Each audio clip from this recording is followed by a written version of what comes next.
Jesus, paz de Jesus.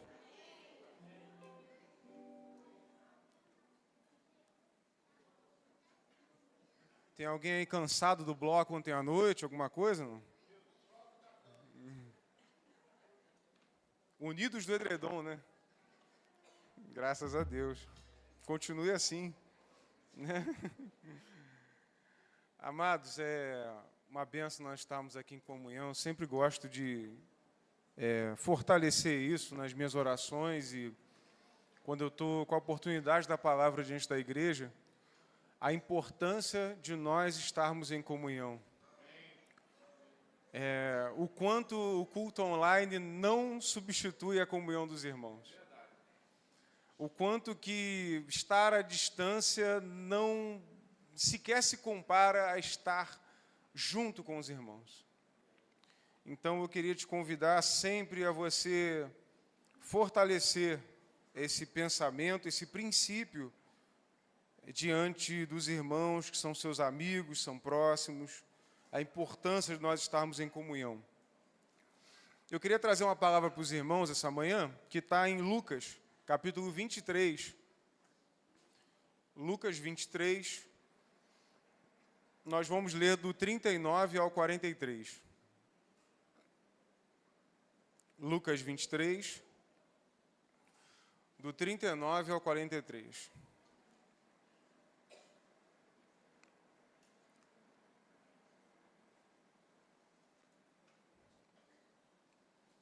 Amém?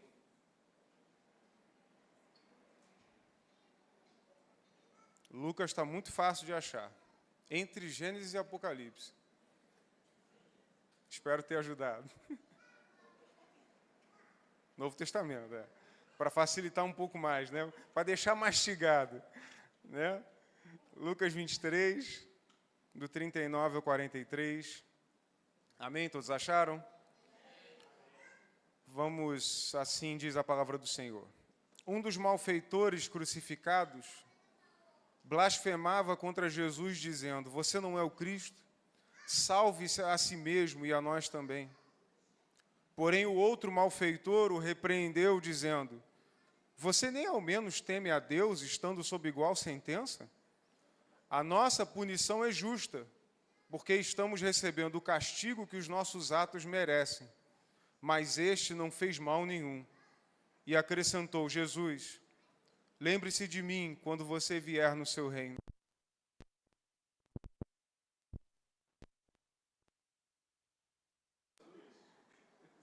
Jesus lhe respondeu: em verdade lhe digo que hoje você estará comigo no paraíso. Vamos orar?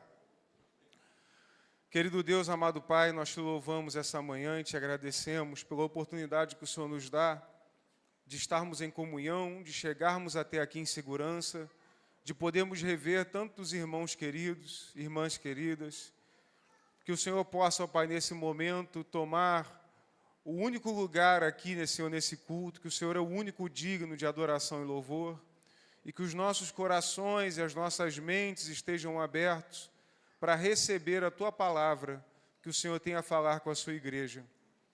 Usa-me, ó Senhor, pela Tua misericórdia e ajuda-nos, ó Senhor, a cada dia mais a entender mais da Tua palavra. E como o Teu servo disse e escreveu uma vez, não somente ouvir, mas sermos operosos praticantes. É o que nós oramos e agradecemos em nome de Jesus. Amém. Amados, essa história é muito conhecida, né? A história dos dois ladrões que foram crucificados, um à direita e outro à esquerda de Jesus. Na tradição católica e também no apócrifo de Nicodemos, é registrado o nome desses dois ladrões, né? Sendo Dimas, como se chama, o bom ladrão, né? Que foi aquele que se arrependeu, e Gestas, o ladrão mau, que não se arrependeu, que blasfemou contra Deus. Não existe evidência histórica concreta que diga que o nome deles realmente é esse, certo? Mas eu quero usar esses nomes somente para a gente identificar melhor, ao invés de falar ladrão bom, ladrão mau, né? Então, por favor, entendam, né? Não é que eu esteja acrescentando um nome que a Bíblia não dá. Eu só estou facilitando a identificação para a gente poder compreender melhor os personagens do sermão. Amém? Então, nós vamos ver que a postura dessas duas pessoas, desses dois malfeitores, nos diz realmente e absolutamente quais são as únicas posturas possíveis quando nós estamos diante de Deus. Não existe uma terceira opção. Na nossa caminhada cristã, quando nós estamos em oração, quando nós estamos no meio de uma tribulação, no meio de um problema, no meio de uma circunstância, uma privação, nós só temos duas opções. Ou nós nos comportamos como Dimas, ou nós nos comportamos como Gestas. E é isso que nós vamos ver nesse sermão hoje, cujo tema é Diante de Deus. Né? Esse sermão vai servir de estudo para as casas de vida, então é bom os irmãos fazerem aí as suas anotações para poder auxiliar no seu estudo em casa. Então, irmãos, no versículo 39, nós vamos ler o seguinte: um dos malfeitores crucificados blasfemava contra Jesus, Gestas, dizendo: você não é o Cristo? Salve-se a si mesmo e a nós também. Ou seja, Gestas, assim como Dimas, nós vamos ver lá para frente, ambos conheciam Jesus e já tinham ouvido falar das suas obras, dos seus milagres e do seu ministério. Se assim não fosse, não teria como eles identificarem na cruz que Jesus era alguém diferente. Porque, segundo o costume do Império Romano, a lei do Império Romano, ser crucificado era o castigo final, derradeiro para todo malfeitor. Então, Dimas e Gestas não tinham como entender que Jesus poderia ser uma figura diferenciada se eles não tivessem o conhecimento e a ciência de quem era Jesus nos seus 3 anos de ministério, correto? Então, a gente consegue concluir aqui que Gestas sabia quem era Jesus, já tinha ouvido falar sobre ele e tinha ouvido falar sobre o seu ministério. Eu digo isso porque, às vezes, alguns irmãos leem essa passagem e pensam que talvez Gestas estivesse se comportando de acordo com algo que ele ouviu no meio da multidão, enquanto Jesus estava sendo crucificado. Mas isso não teria muita explicação plausível, porque ele estava afirmando: você não é o Cristo, então salve-se a si mesmo. E essa questão de ser ungido, o Cristo, não era o que estava escrito na cruz de Jesus. O que estava escrito na cruz de Jesus? Alguém lembra? O Rei dos Judeus. Não é Cristo, que é uma palavra para ungido. Ou seja, se ele chama Jesus de Cristo, ele não está fazendo referência a algo que ele viu no momento, mas a algo que ele viu antes. E aí ele fala algo que talvez alguns de nós, mas eu acredito que mais os ímpios do que nós, a gente fala o tempo todo. Se Deus existe, por que tem fome no mundo? Né? Ontem ou anteontem, se não me falha a memória, uma criança de 3 anos caiu do 3º andar aqui na Lúcio Costa, né, e faleceu. Na visão de um ímpio, parece que a mãe foi buscar uma encomenda, deixou a filha virou na sacada, né? Ou o filho, não lembro. Mas na visão de um ímpio, de uma pessoa que não crê, que não tem a sua mente no Evangelho, pode pensar assim: Senhor, por que o Senhor permite que essas coisas aconteçam? Né? Por que o Senhor permite o sofrimento? Se o Senhor é Deus, por que o Senhor não salvou nem a si mesmo? E o questionamento de Gestas é, muitas das vezes, o nosso questionamento. Ainda mais nos dias de hoje, irmãos, onde nós estamos vendo, que a gente está estudando na escola dominical sobre o livro de Jó, excepcional esse estudo, e a gente está vendo que cada dia mais a igreja, e eu desculpo usar essa generalização, sei que tem muitas igrejas como a nossa que não são assim, mas se a gente vê assim a igreja midiática, a igreja super famosa, super poderosa, a gente vai ver sempre esse discurso. Não se fala mais de sofrimento. Não se fala mais de luta, de tribulação, de porta estreita, de caminho apertado. A gente simplesmente escolhe abafar na Bíblia as coisas que desagradam a gente, que vão fazer a gente pensar mais um pouco, ou então até nos dar algum tipo de tristeza. A gente procura botar debaixo do tapete essas passagens. Teve uma vez que eu lembro sempre disso, eu estava pregando na Metodista ainda, não vou dizer qual das duas igrejas, mas aí eu falei assim, que baseado em Romanos 5, do 3 ao 5, né, que ele vai dizer que a tribulação produz paciência, no fim produz perseverança, e aí eu fiz um aforismo ali, né, eu disse, um pouco de tribulação não faz mal a ninguém. Aí a irmã lá do banco falou assim, está repreendido no nome de Jesus. Mas ela soltou assim, né? Foi um reflexo, pulou. A alma gritou, como a gente costuma dizer, né? A gente quer a perseverança, mas a gente não quer o caminho para ela. Nós queremos que Deus opere em nossa vida, mas nós negamos a nossa parte no operar de Deus na nossa vida. Nós cremos na soberania de Deus quando tudo vai bem, mas a partir do momento que começa a acontecer as coisas ruins, a soberania não existe mais, aí a culpa é do homem. Inclusive, teve uma figura ímpar, né, para não dizer mais um pouco, que disse que, não, Deus não está no controle. Se Deus estivesse no controle, a sua vida não estava desse jeito, né? Aí eu fico pensando assim, aquilo que nenhum herói no Antigo Testamento, ou sequer no Novo, teve a coragem de dizer acerca do eterno Deus, podia ser nos momentos de maior loucura. A gente não vê Saul endemoniado dizendo as coisas que a gente ouve muitas das vezes hoje em dia. E um louco diz assim, não, Deus não está no controle.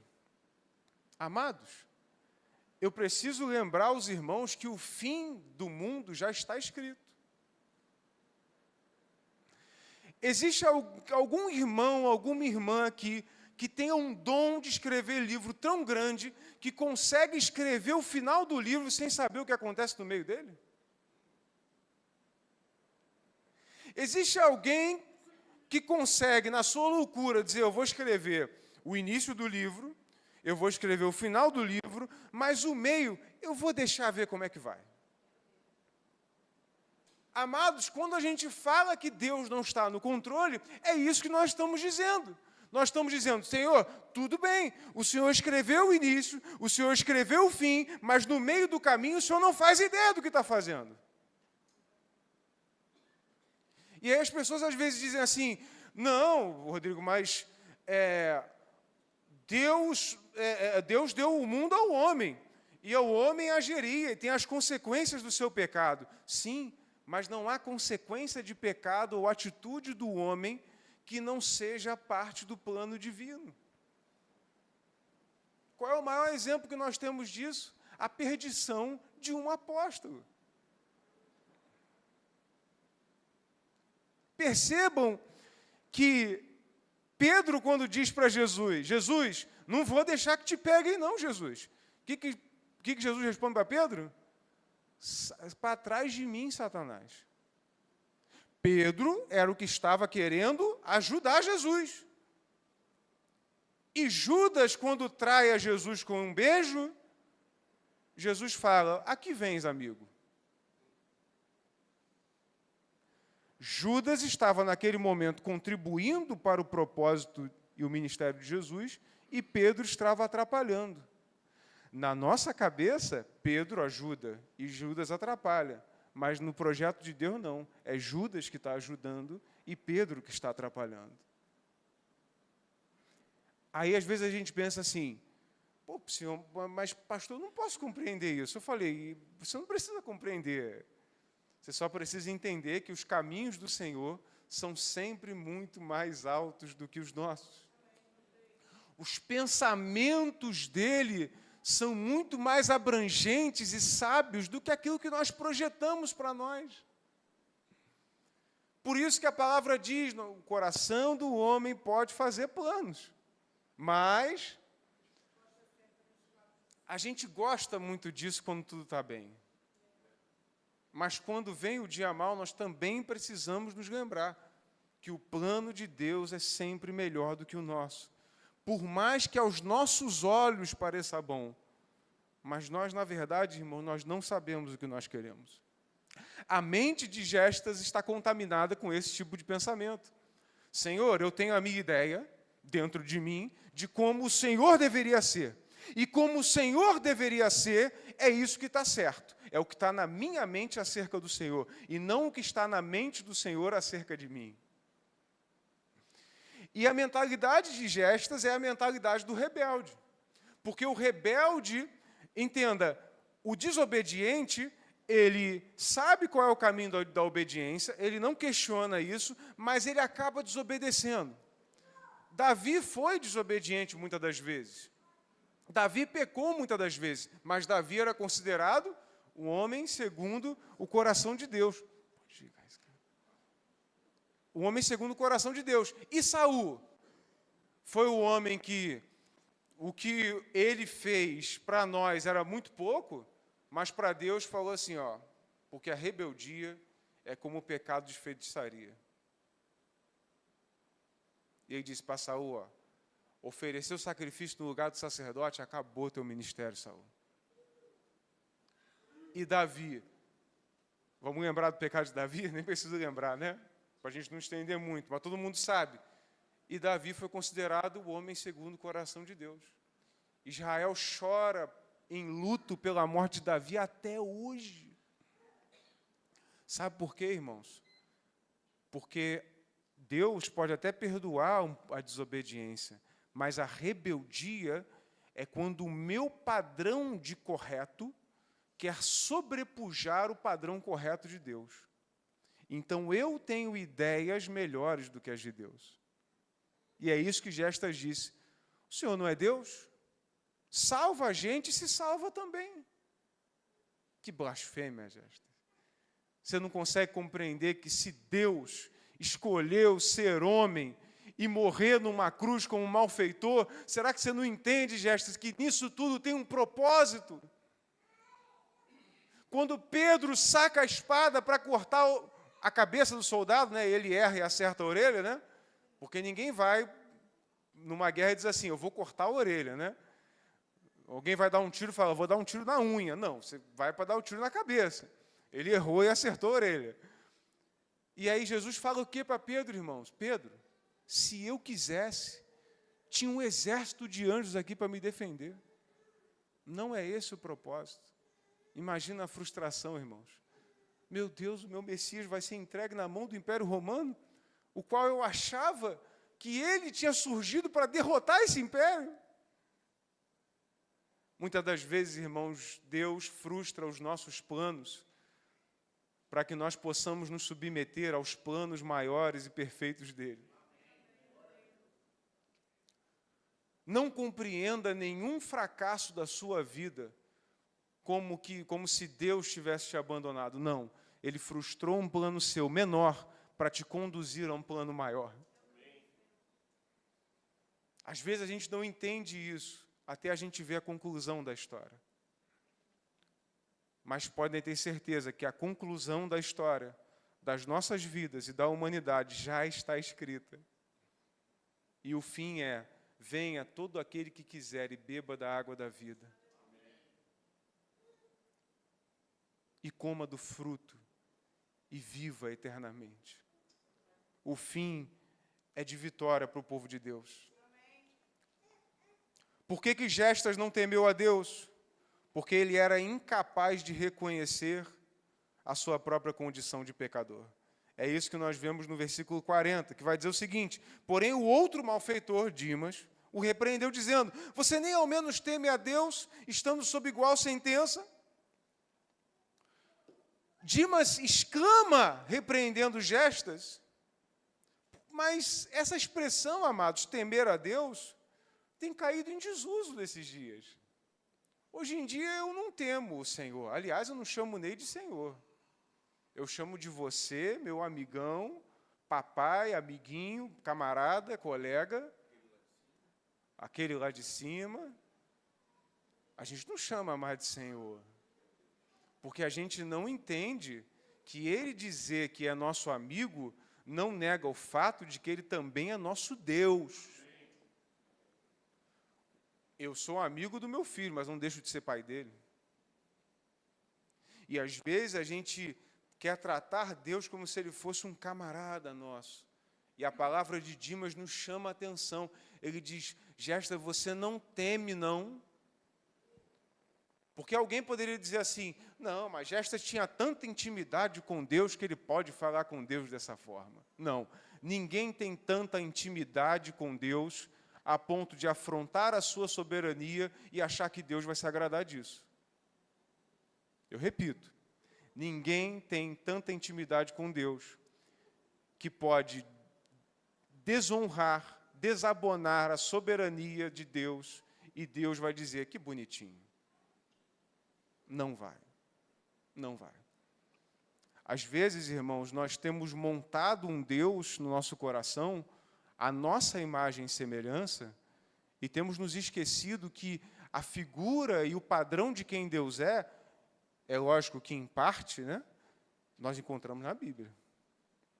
As nossas revelações e discursos pessoais ou emocionalismos não se encaixam naquilo que Deus é. O que a Bíblia diz se encaixa no que Deus é. Embora nenhum de nós, nem aqueles que escreveram acerca de Deus, conheceram Ele completamente. O apóstolo Paulo mesmo diz: em parte conhecemos, em parte profetizamos. Um dia o conheceremos como nós somos conhecidos. Mas se eu só enxergo uma parte, eu não vou pegar a parte que está no meu coração, eu pego a parte que está no livro inspirado por Deus. Então, amados, a exclamação de Dimas para Gestas: oi, meu amorzinho, tem caído em desuso nos nossos dias. Nós estamos vivendo numa sociedade que ela é centrada no homem, não no divino. Mas, à época, temor de Deus era uma máxima, ainda numa nação politeísta, num império politeísta como era o Império Romano, que tinha uma mistura, né, greco-romana ali de deuses. Ainda que a nação fosse politeísta, o império fosse politeísta e o povo também, servisse a vários deuses e nenhum deles era o Deus verdadeiro, eles ainda tinham a expressão temor de Deus no seu coração. Por quê? Porque tudo era em relação à divindade. Hoje em dia, não. Hoje em dia, tudo é a relação com o homem. A mensagem é boa, se o homem sai feliz dela. O culto é bom, se tocou o louvor que eu conheço. O momento de oferta é legal, desde que você não me chame a responsabilidade. Tudo é o homem e nada é Deus. E quando nós vivemos dessa forma, nós viramos gestas ao lado de Jesus. Daqui a pouco nós estamos dando ordens a Deus. E dizendo coisas, e afirmando, e liberando, e falando em nome de Deus coisas que Ele não disse. Quando nós deveríamos estar com uma postura quebrantada e dizer: venha o teu reino, Senhor, e faça a tua vontade.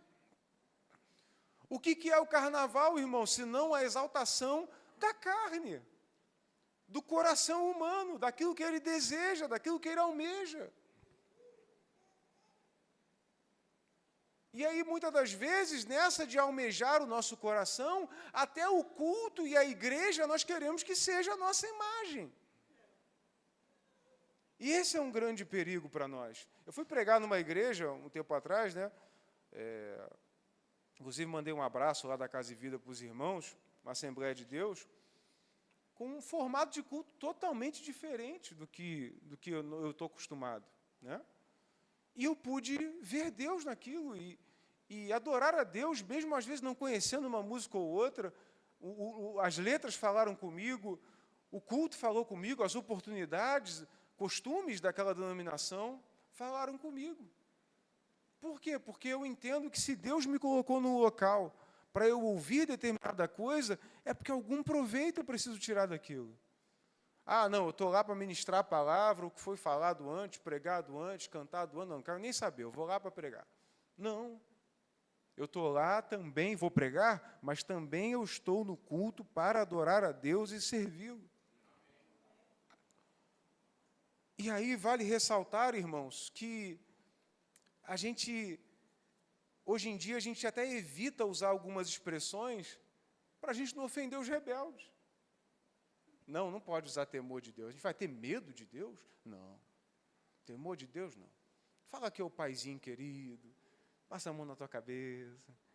Só que, irmãos, a nossa vida, a gente sabe que não é passar a mão na cabeça. A nossa vida está num nível difícil mesmo. E as lutas vêm com a permissão de Deus. E para nós glorificarmos a Deus no meio desses problemas e dessas situações, irmãos. A gente não pode olhar para as circunstâncias da vida e os problemas e as dificuldades e a falta de dinheiro e olhar e pensar assim, isso é fruto das minhas escolhas, maldito seja eu. Ou a gente olhar para o outro e falar, isso é fruto do meu chefe, que é coisa ruim, maldito seja ele. Ou olhar para a nossa vizinhança e falar, maldita seja essa vizinhança, é culpa deles. Nós temos que perguntar, aonde eu posso e como eu posso glorificar a Deus no meio disso?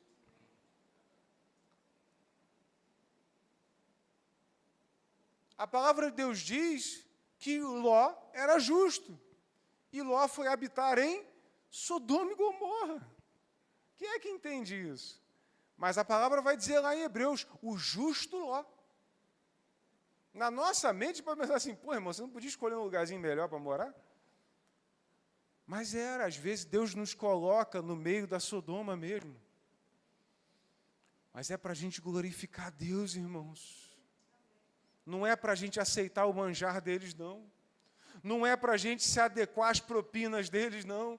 Não é para a gente se adequar ao sistema, não. É para a gente permanecer firme, como Daniel e os 3 permaneceram. Misael, Azarias, Ananias, que não é Sadraque, Mesaque e Abidnego, né, irmão? Sadraque, Mesaque e Abidnego são o nome dos demônios.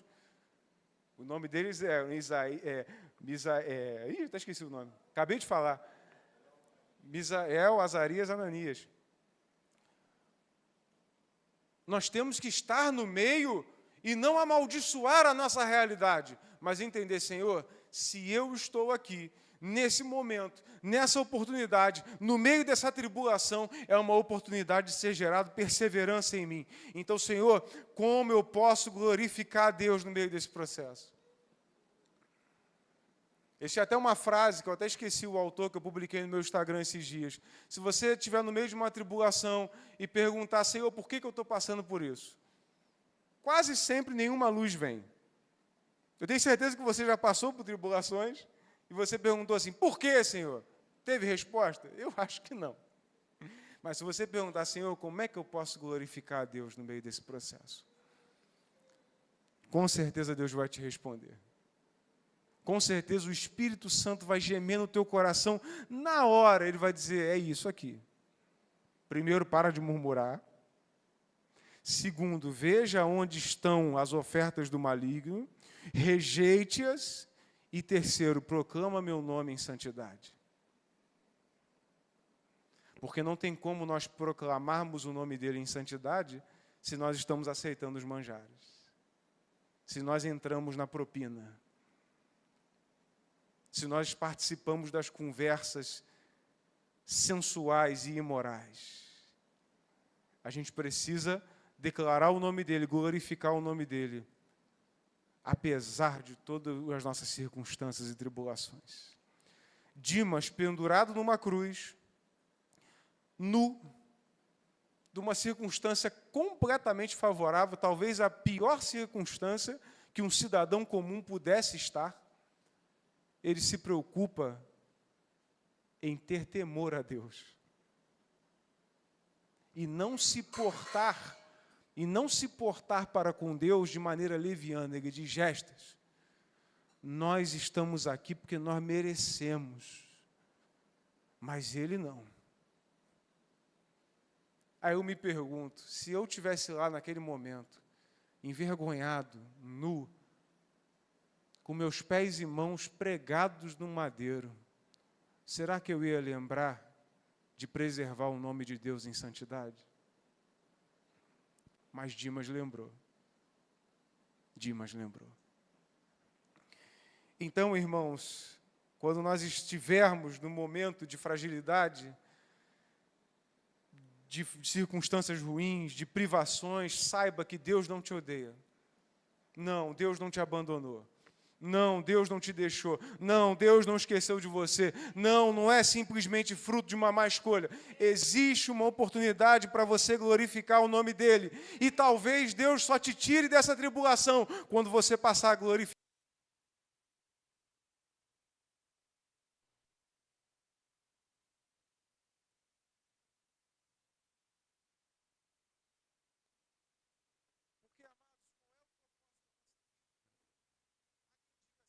O propósito da minha vida.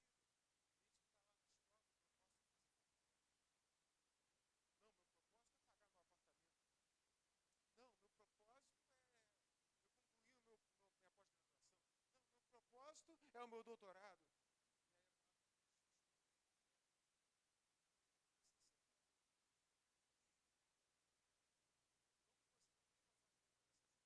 Mas o propósito primeiro de alguém que serve a Deus é glorificar o seu nome. Esse é o nosso propósito de vida. Se Deus te coloca no meio dos reis ou no meio dos mendigos, o teu propósito é esse. Esse é o propósito da sua vida. E aí, glorificando a Deus, aí você pode dizer que as demais coisas que você precisa vão ser acrescentadas na sua vida. Mas quando eu e você compreendermos que o propósito primeiro da minha vida é glorificar a Deus. Teve uma vez que eu estava na construção civil, condições desfavoráveis, um calor miserável que vocês não fazem ideia. Tudo fechado, poeira o dia todo. E aí eu estava murmurando, Senhor, meu Deus do céu, supervisor, esses caras ficam me enchendo a paciência. Aí o meu encarregado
pode ser interpretado simplesmente como medo. Temor não é medo. Não é que você vai ter medo de Deus, porque o medo é algo que acaba nos paralisando. É um instinto de sobrevivência para uma possível ameaça. E nós não estamos ameaçados. Deus não está, nós não estamos servindo a Deus debaixo de ameaça.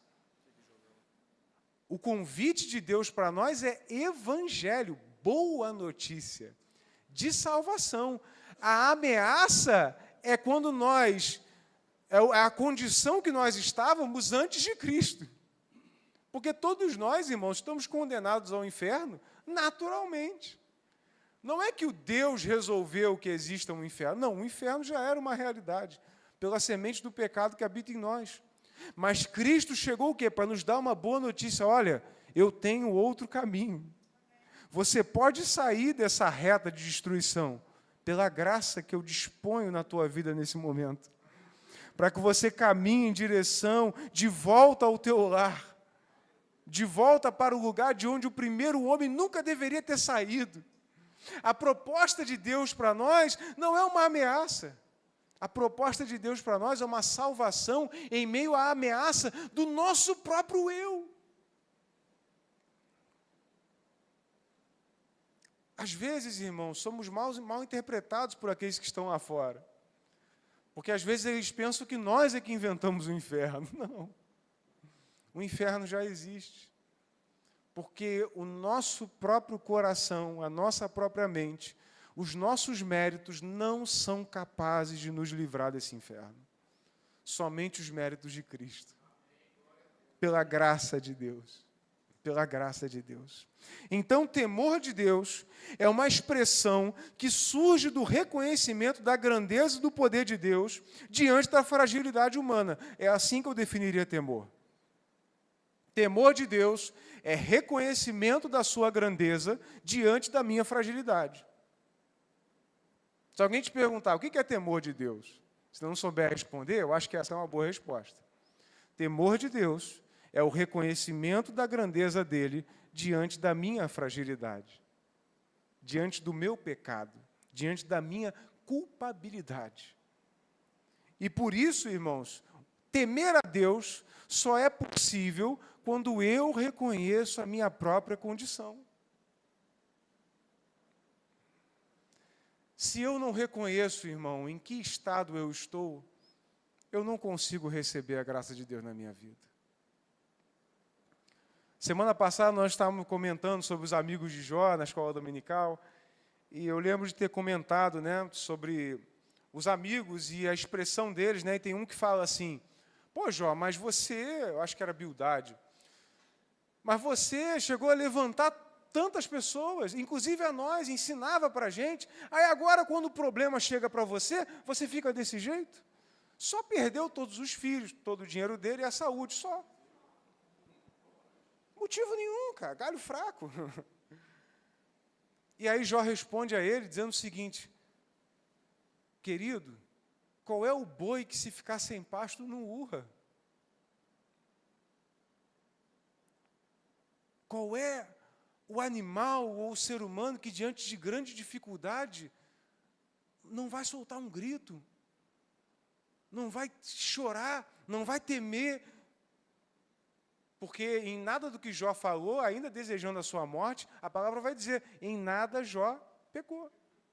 E vocês vão ver que o próprio Jesus, em sua condição humana, 100% homem, 100% Deus, mas em sua condição humana, ele transpirou sangue no Getsêmani e disse: Senhor, se possível for, afasta de mim esse cálice. E quando Jesus estava pendurado na cruz, próximo à sua morte, ele diz: Senhor, por que o Senhor me abandonou? E qual é a lição para nós, irmãos? A lição é: não coloque o padrão de cristão tão alto que nem a graça alcance ele. E existem irmãos que se comportam assim com seus pastores. Pastor não pode chorar, não pode sofrer, não pode ter luto, não pode ter problema, o líder não pode. Não, você não pode. Amigo de Jó. E aí quando você chama essa pessoa que quer jogar o teu padrão lá em cima, você fala, prega você, então ele vai dizer, não, para mim não dá. Por quê? Porque você jogou um padrão tão inalcançável que nem a graça de Deus chega em você. Nós precisamos entender, irmãos, que por mais que eu me santifique, por mais que eu estude, por mais que eu me prepare, eu posso ler 30 livros no ano, eu posso ler a Bíblia toda de trás para frente, mas sem a graça de Deus não é possível fazer a obra dele. Sem a graça de Deus não é possível nem eu acordar de manhã, irmãos. E é isso que às vezes a gente esquece. É lógico que nós temos que buscar a santidade. É evidente que nós temos que ter temor de Deus. Mas isso não nega o fato que é tudo obra da graça. A graça nos salvou da perdição, e por mais que eu tenha méritos, os meus méritos não são suficientes para me salvar. Somente os méritos de Cristo. Gestas não temeu, porque ele era incapaz de reconhecer a sua própria condição de pecador. O pior cego é aquele que não quer enxergar. Se Gestas estivesse ali naquele momento, a oportunidade de salvação estava na mão dele. Se ele tivesse falado, é verdade, Dimas. Que miserável homem que eu sou por ter falado isso do próprio Deus. Senhor, tem misericórdia de mim, eu sou um ladrão, eu estou morrendo aqui porque eu mereço. Lembra de mim, os dois iam ser salvos. Amados, que nós, no momento derradeiro da nossa vida, nos momentos que nós precisamos confiar em Deus, que nós não venhamos a escolher a confiar na propina, no adultério, na mentira. Confiar em Deus é ter uma postura de santidade diante das dificuldades da vida. Porque se na hora que eu preciso confiar em Deus, eu pago a propina, eu já deixei de confiar em Deus. Se na hora que eu preciso confiar em Deus, eu minto, eu deixei de confiar em Deus. Se na hora que eu preciso confiar em Deus, eu adultero, eu deixei de confiar em Deus. Confiança em Deus é demonstrada através dos frutos e não das palavras. Então Dimas, ele teve essa postura de falar para Gestas: Gestas, você precisa temer a Deus, Gestas. Está faltando temor na sua vida. E que se você um dia ver algum irmão nessa condição, fale para ele com todo o amor. Fale: irmão, não deixa de temer a Deus. Não é um caminho bom, não faça isso. Reconheça a grandeza dele em meio à sua fragilidade e à sua culpabilidade. E aí no versículo 41 ele vai dizer o seguinte: a nossa punição, Gestas, é justa. Nós estamos recebendo o castigo que os nossos atos merecem. Mas este, Jesus, não fez mal nenhum. Dimas, no fim da sua vida, ele não se detém em falar a verdade para o escarnecedor, mas denuncia o seu pecado e expõe aquilo que estava diante de Gestas, mas que em sua rebeldia ele era incapaz de enxergar. Ao mesmo tempo, ele reconhece a santidade e a inocência de Cristo e se arrepende dos seus próprios pecados. Portanto, irmãos, Dimas nos dá a postura correta que nós devemos adotar quando nós estamos diante de Deus. Primeiro, reconhecer os meus próprios atos pecaminosos, sabendo assim que eu estou destinado a pagar o preço pelos meus erros. E segundo, reconhecer Jesus, o único mediador entre Deus e os homens, como infalível e inculpável. Alguns perguntam assim: como é que Dimas foi salvo se Dimas não se batizou, Dimas não tomou ceia, Dimas não caminhou com Jesus? Dimas foi ladrão até o fim da sua vida. Como que Dimas salvou? Porque ele cumpriu os dois requisitos para ser salvo. Reconheceu o seu próprio pecado, se arrependeu e creu no único que era capaz de dar salvação para ele. Tomemos cuidado para que nós não venhamos a acrescentar pedágios na salvação. Salvação é pela graça, mediante a fé, e nada mais. Se alguém tentar estabelecer algum outro pedágio, é anátema, irmãos, é heresia. Salvação é pela graça de Deus, e esse versículo nos prova isso. Então, Dimas nos dá a postura correta, irmãos. E quando nós nos chegamos ao culto, vocês podem perceber que essa é a nossa postura. Nós oramos, nós pedimos perdão pelos pecados, nós cantamos reconhecendo a soberania de Deus. Aprendemos dele e saímos daqui em humildade e alegria, sabendo que ele falou conosco. Esses são os requisitos para nos achegarmos a Deus. E aí no versículo 42, ele vai dizer assim: e acrescentou Jesus: lembre-se de mim quando você vier no seu reino. Dimas sabia que Jesus voltaria. Dimas sabia que Jesus voltaria. A revelação veio a ele no momento da morte.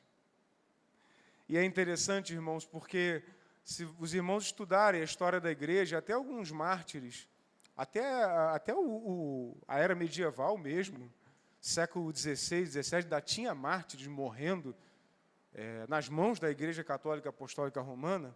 Vocês vão ver que todos eles, quando estavam prestes a serem queimados vivos ou entregues às feras, no momento da sua morte eles viam o Cordeiro de Deus à direita de Deus Pai, e eles tinham essa revelação desse caminho chegando até eles.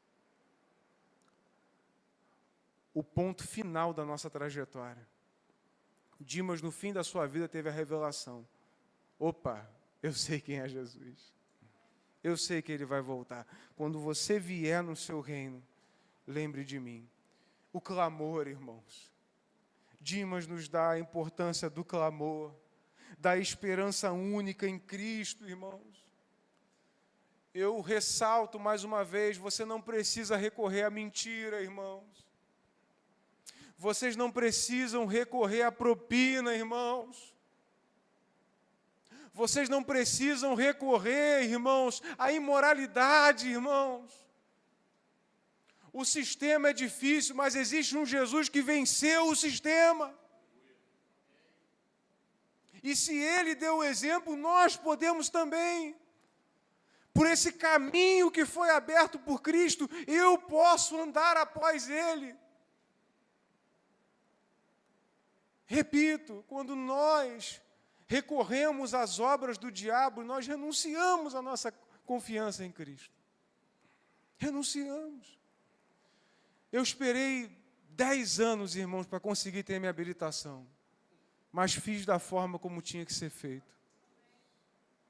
Não dei um centavo para ninguém, não alimentei o sistema, glorifiquei a Deus. Quando eu finalizei a prova, eu disse, glória a Deus. Aí a examinadora de tarde falou assim, é isso aí. É isso, irmãos. Só lhe deu glória. Glória somente a Deus. E se eu tivesse que ficar sem carteira pelo resto da minha vida, eu ia. Porque eu não dou. Não faço. Não contribuo. Não compactuo.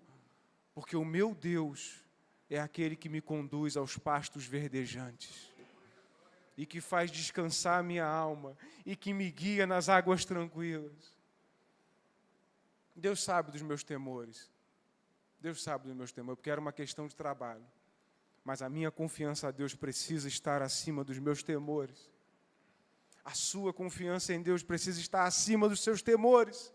Os temores vêm, a gente urra, a gente grita, a gente pede, Senhor, me tira disso. Mas a gente não pode deixar que a nossa confiança em Deus seja inundada pelos nossos medos.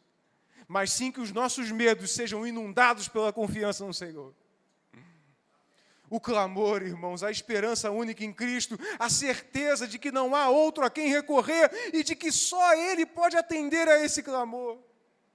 Não tenha medo de clamar, irmão. Não tenha medo de elevar a sua voz a Deus. De dizer, Deus, eu estou sendo tentado a cair, a aderir, a contribuir para o maligno. Toma a minha vida nas tuas mãos. Para que eu não recorra às facilidades desse mundo, porque as facilidades desse mundo têm um preço eterno a ser pago. Não tenha medo de clamar, mas é como nossos pastores sempre falam, eu ouço isso desde quando eles pastoreavam freguesia. Clama antes de cair, se possível. Peça ajuda antes de acontecer. Faça o que tiver que fazer. Mas não caia, peça ajuda, clame a Deus, busque a Ele, porque um coração quebrantado e contrito, Ele não despreza.